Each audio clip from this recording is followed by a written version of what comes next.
Leitura em áudios do livro Deixe-me Ser Mulher, Lições à Minha Filha sobre o Significado de Feminilidade, de Elizabeth Elliot, pela Fiel Editora. Capítulo 36, Igualdade Proporcional. Casamento não é um negócio meio a meio. Tão logo seja concebido como tal, torna-se uma guerra de poder, com picuinhas e disputas de pontos para garantir que um não supere o outro. Se eu fizer isso, você terá que fazer aquilo. Já li sobre contratos de casamento em que todas as tarefas domésticas eram efetivamente designadas a um ou ao outro. Nas terças e quintas-feiras, por exemplo, a esposa faz o café da manhã e se certifica de que os filhos se aprontem, alimentem-se e levem à escola seus livros, dinheiro para o lanche, passagens de ônibus, roupas de ginástica e assim por diante. O marido faz tudo isso nas segundas, quartas e sextas-feiras. A esposa cozinha o jantar nas segundas, quartas e sextas-feiras.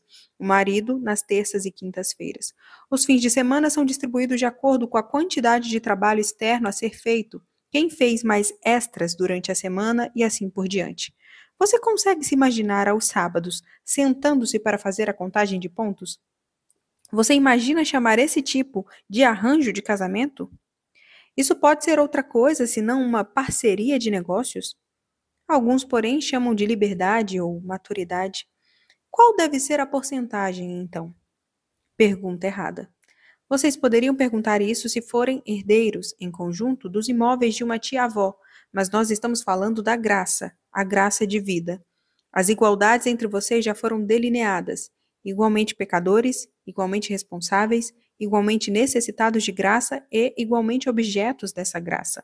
É aí que termina a divisão meio a meio.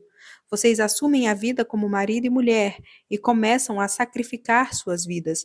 Não como mártires, não como capachos ou ascetas fazendo um voto especial de santidade, mas como dois amantes que precisaram da graça e a receberam, que sabem muito bem que continuarão precisando dela e a recebendo todos os dias em que viverem juntos. É um grande alívio não termos de ser iguais. O lar é o lugar no qual devemos nos permitir ser desiguais. O lugar em que cada um conhece as desigualdades do outro e sabe, ademais, que são as desigualdades que fazem o lar funcionar. Mas desigualdade é realmente a palavra errada. Talvez a ideia de justiça de Aristóteles explique o que quero dizer. Ele chamou a justiça de igualdade proporcional, ou seja, justiça é a arte de distribuir porções cuidadosamente calculadas de honra, poder, liberdade e coisas do tipo para os vários escalões de uma hierarquia social fixa e, quando a justiça é alcançada, produz uma harmonia de diferenças. Não vou defender a validade política da definição de Aristóteles. Deve ter funcionado em seu tempo e em outras épocas desde então, mas trata-se de outro mundo, um mundo com o qual os cristãos têm de conviver e do qual têm de participar, mas que não é necessariamente administrado sob princípios cristãos. Um lar cristão, entretanto, é um mundo em si mesmo, um microcosmo que representa, assim como a igreja representa, a hierarquia do próprio cosmos, e pode ser administrado sob princípios cristãos. Aquela expressão, porções cuidadosamente calculadas, já é o bastante para causar arrepio. A quem cabe aferir e distribuir essas porções? Claramente alguém deve fazê-lo. Deve haver uma autoridade competente para fazer isso. Na casa em que cresci, éramos 6 filhos, com diferença de idade de até 16 anos. O melhor quarto, o único com banheiro, pertencia à esposa do meu avô, que morou conosco durante 8 anos. Quando ela morreu, aquele quarto passou a ser dos meus pais. A melhor cadeira da sala, aquela com abajur e apoio para os pés, era de meu pai.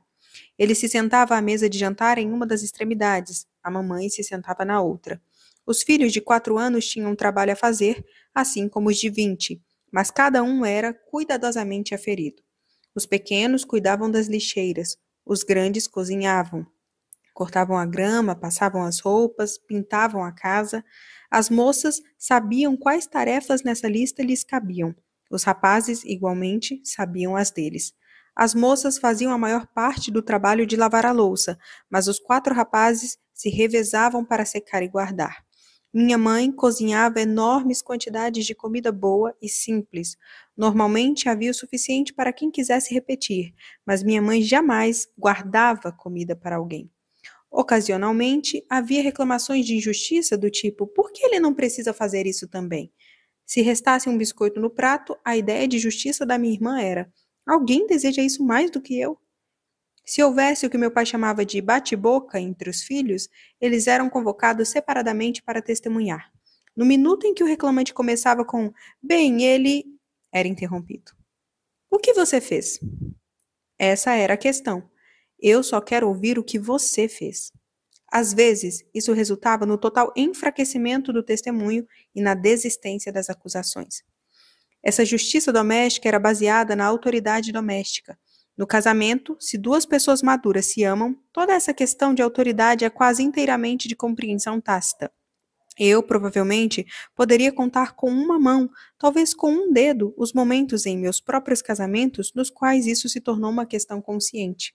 Quando acontecia, claro, eu precisava me lembrar de que os limites haviam sido traçados não por meu marido, mas por Deus. Eu fora originalmente criada para ser uma auxiliadora, não uma antagonista.